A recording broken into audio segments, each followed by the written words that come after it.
നമസ്കാരം. Bajaj housing finance എന്നുള്ള കമ്പനിയുടെ IPO വന്നിട്ടുണ്ട്. അപ്പോൾ ഈ കമ്പനി ഇതുമായിട്ട് ബന്ധപ്പെട്ട് പറയുകയാണെങ്കിൽ ഇന്ത്യയിലെ സെക്കൻഡ് ലാർജസ്റ്റ് ഇത്തരത്തിലുള്ള കമ്പനിയാണ് LICയുടെ ഹൗസിംഗ് ഫിനാൻസസ് കമ്പനിയുടെ കഴിഞ്ഞാൽ രണ്ടാമത്തെ ഏറ്റവും വലിയ കമ്പനിയാണ്.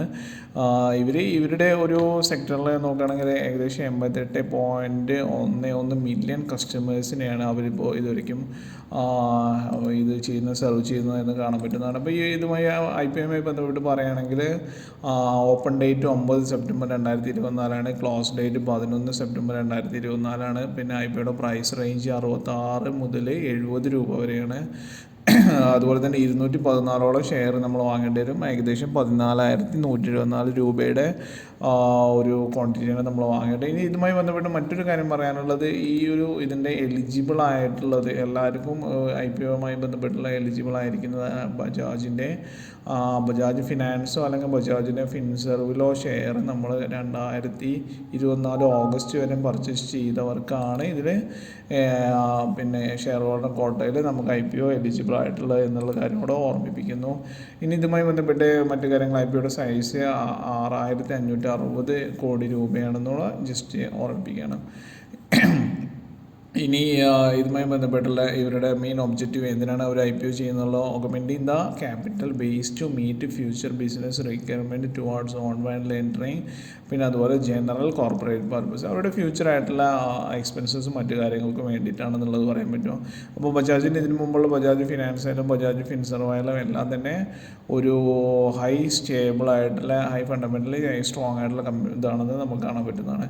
ഇനി ഇവരുമായി ബന്ധപ്പെട്ടുള്ള ജസ്റ്റ് കമ്പനിയുടെ ഒരു മറ്റു കാര്യങ്ങൾ നോക്കുകയാണെങ്കിൽ 2015 ഇത് തുടങ്ങിയിരിക്കുന്നത്. ആസ്മി registered as National Housing Bank since 2015. പിന്നെ അതുപോലെ തന്നെ began mortgage lending operations in fiscal 2018 മുതലാണ് ഇതുപോലത്തെ ഇവരുടെ ഓപ്പറേഷൻസ് കറക്റ്റായിട്ട് സ്റ്റാർട്ട് ചെയ്തിരിക്കുന്നത്. പിന്നെ 2022 ഇത് കമ്പനി ആസ്മി classified as upper layer NBFC non banking finance corporation by the Reserve Bank of India and its scale based regulations.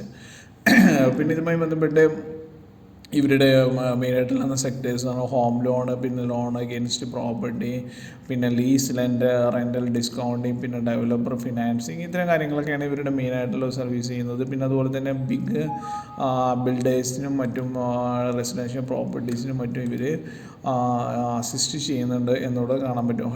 പിന്നെ ഇതായിട്ട് ചെയ്യാൻ പറ്റുന്നുണ്ടെന്ന് കാണാൻ പറ്റുന്നതാണ്. ഇനി ഇവരുടെ മറ്റു കാര്യങ്ങൾ നോക്കുകയാണെങ്കിൽ ഇവരുടെ കഴിഞ്ഞ കുറച്ച് വർഷങ്ങളുടെ ഇവരുടെ ഒരു റവന്യൂ സ്റ്റാറ്റസ് നോക്കാം. 2022 3,767 ആയിരുന്നെങ്കിൽ അത് 2024 ആകുമ്പോഴേക്ക് 7,617. അതായത് എത്രത്തോളം ഇവരുടെ റവന്യൂ സ്ട്രോങ് ആണെന്ന്, ഓൾമോസ്റ്റ് ഡബിളായി എന്ന് കാണാൻ പറ്റുന്നതാണ് 2 വർഷം കൊണ്ട്. അതുപോലെ EBITDA ആണെങ്കിൽ 2022 3,140 ആണെങ്കിൽ 6,893 2024 ആയത് കാണാൻ പറ്റും.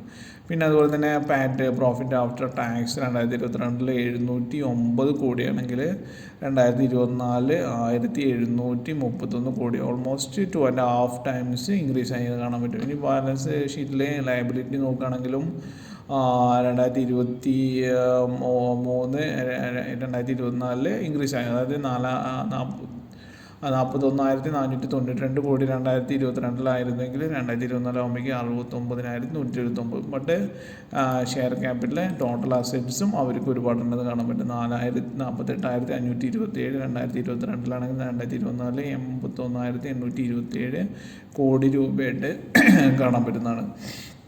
ഇനി കമ്പനിയുടെ എന്തൊക്കെയാണ് ഇവരുടെ strength, SWOT strength, weakness, objections, threat, ഇങ്ങനത്തെ കാര്യങ്ങളൊക്കെ നോക്കുകയാണെങ്കിൽ strength establish itself was one of the top HFCs in India, particular in times of AUM growth and asset under management growth and profitability. പിന്നെ ഇതുപോലെ അടുത്തത് company offers comprehensive range of mortgage lending products and diversification enables them to target different customers segment. അതുപോലെ തന്നെ Bajaj finance strong financial metrics, high return on assets, quality and lowest GNP and NNPA.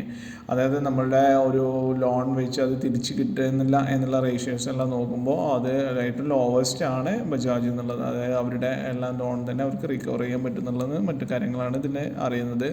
അപ്പോൾ ഇത്തരം കാര്യങ്ങളെല്ലാം ഇവരുടെ strength ആണ്. Weakness ആയിട്ട് പറയുന്നത് product portfolio company is focus on prime housing loans and salaried customers could expose it to concentration risk. അതുമായി ബന്ധപ്പെട്ടുള്ള റിസ്ക്കുകൾ. അതുപോലെ non deposit taking HFCs classified as upper layer NBFC. The company subject to strict regulatory requirements. അപ്പോൾ ഇത്തരം കമ്പനികൾക്കുള്ള ഗവൺമെൻറ്റിൻ്റെയും മറ്റും റെഗുലേഷൻസിന് strict regulatory requirements ഉണ്ടാവുന്നു മറ്റുമാണ് പറയുന്നത്. അതുപോലെ തന്നെ company's business is sensitive to macro economic conditions including interest rate changes, inflation and economic slowdowns. അപ്പോൾ ഇത്തരം എക്കണോമിക് സ്ലോ ഡൗൺ, ഇൻഫ്ലേഷൻസ് മറ്റും അവരുടെ പ്രോഫിറ്റിനെ ബാധിക്കുക എന്നുള്ള കാര്യങ്ങളാണ് പറയുന്നത്. Faces chief competition from banks and other HFCs and NBFCs. അതായത് ഇത്തരം കമ്പനികൾ സ്റ്റിഫ് കോമ്പറ്റീഷൻ, എല്ലാത്തിൻ്റെയും റിസ്ക് പറയുന്ന പോലെ തന്നെ. ബട്ട് ബജാജ് ഹൗസിംഗ് ഫിനാൻസ് എന്ന് പറയുന്ന ഒരു കമ്പനി ബജാജ് ഫിൻസർവിൻ്റെയും ബജാജ് ഫിനാൻസിൻ്റെ എല്ലാം തന്നെ ഒരു സിസ്റ്റം കൺസേൺ ആവുന്നതുകൊണ്ട് തന്നെ ഇവർക്ക് ഇത്തരം കാര്യങ്ങൾ ത്രെഡ് മറ്റും ഓവർകം ചെയ്യാൻ പറ്റുമോ എന്ന് നമ്മൾക്ക് അനുമാനിക്കേണ്ടിയിരിക്കുന്നതാണ്. Companies maintains low GNP and NNPA ratios. Any deterioration in asset quality due to unforeseen factors could affect its financial health. അതായത് അൺഫോർച്യുനേറ്റായിട്ട് എന്തെങ്കിലും അതായത് നമ്മൾക്ക് പ്രെഡിക്റ്റ് ചെയ്യാൻ പറ്റാത്ത എന്തെങ്കിലും കാരണങ്ങളും മറ്റും വരുന്നത് ഇവരുടെ ഫിനാൻഷ്യൽ ഹെൽത്തിനെ ബാധിക്കും എന്നാണ് ഇതിൽ പറയുന്നത്. അപ്പോൾ ഇത്തരം കാര്യങ്ങളാണ് ഇവരുടെ IPO ബന്ധപ്പെട്ട് പറയാനുള്ളത്. ഇൻവെസ്റ്റ് ചെയ്യുന്നതിന് മുമ്പ് നിങ്ങൾ അവരുടെ ആരുടെയാണെങ്കിലും ഒരു ഫിനാൻഷ്യൽ എക്സ്പേർട്ടിൻ്റെ അഡ്വൈസ്